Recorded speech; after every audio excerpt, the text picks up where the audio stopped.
Well, the Minnesota legislature wrapped up its legislative session just over a week ago. Among the notable legislation passed, a minimum wage bill, a tax cut bill, an anti-bullying bill, an historic but limited medical marijuana bill, and an $846 million bonding bill. It was, for the most part, the agenda that Governor Mark Dayton had championed. And the governor is joining us now to talk about that, as well as his re-election bid. Governor Dayton, thank you so much for coming in. Glad to be here, Esme. All right, let me ask you about the big news of the week. Minnesota wins the right to host Super Bowl 2018. You know, a lot of supporters of the stadium said this could happen, including yourself. Did you ever get a guarantee from the NFL, from Roger Goodell when he was here in 2012, that this actually would happen as soon as 2018? No, the closest thing to a guarantee we received was that the Vikings were going to leave if we didn't build a new stadium. But you know, they said we would be considered favorably for a Super Bowl, but there was no promise made. All right. You know, happy as I am to have the Super Bowl, I'm even happier there are going to be 7,500 Minnesotans working to build that stadium over the next couple of years. All right. Let me ask you, sir, you know, when you were a U.S. Senator in 2006, you were asked about what grade you'd give yourself, and you gave yourself an F. It got a lot of attention. You said that was in large part because you were in the minority and you were not able to get your agenda accomplished. What grade would you give yourself when, in fact, you have not only been in the majority, you've had both houses behind you?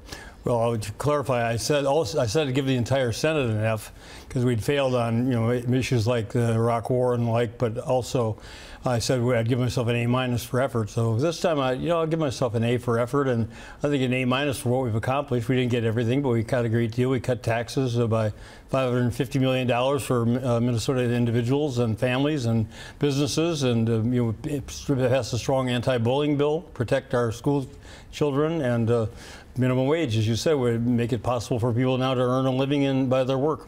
All right. You said in your State of the State address that you ran for a better Minnesota. That was your campaign slogan 4 years ago. And you said the state of Minnesota is better, much better. Is it better because of you, or is it better really because the entire national economy has rallied? Well, I think it's better because the people of Minnesota. I think that the 160,000 more Minnesotans who are working today than when I took office are credit to themselves, to the entrepreneurs who've had faith in the state of Minnesota as a place to run a business successfully, and their productive hard work has paid off. So, you know, who gets the credit is as long as there's credit to go around, that's what matters. And that means people's lives are better than they were before, and I think that's the case in Minnesota. Right. But to a certain extent, though, this 2014 election, I think many people see it, will be a referendum, at least the governor's race, on you and what you've been able to accomplish. Do you feel that you deserve to be reelected? Well, I wouldn't be running for reelection if I didn't believe that. You know, we faced a $6 billion budget deficit when I arrived in the Capitol. We owed the schools over $2 billion.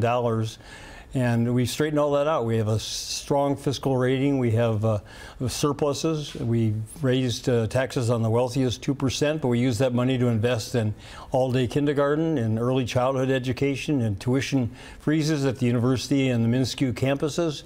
So I think we've positioned Minnesota very well to be successful in the future, and you know, that's the case I'll bring to Minnesotans next fall. All right.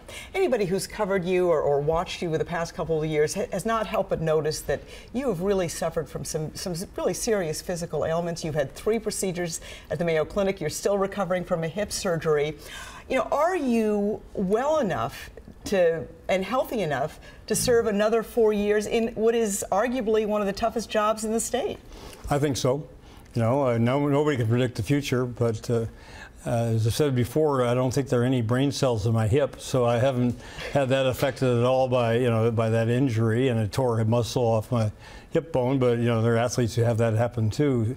You know, I feel good now. I feel strong. I feel ready to serve again, and you know, that'll be up to the people of Minnesota. But I think the question is, was I able to provide the leadership that Minnesota needed over the last 4 years? Are we headed in the right direction? Are we better off now than we were when I started? And I think we are.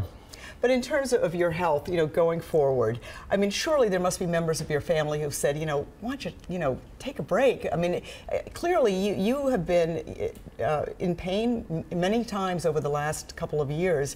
I mean, is this something that you really are that driven to do? And what is it that drives you to do that?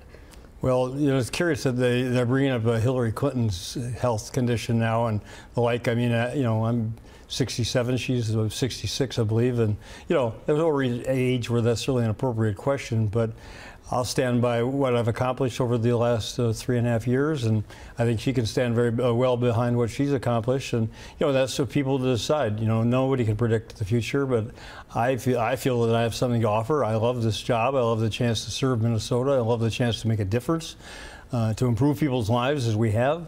And I look at where the Republicans would take this state back to where we were before under Governor Plenty, with fiscal arrears and no economy moving forward, and you know, places like Laverne and Worthington left high and dry because they won't issue a bonding bill that covers the need.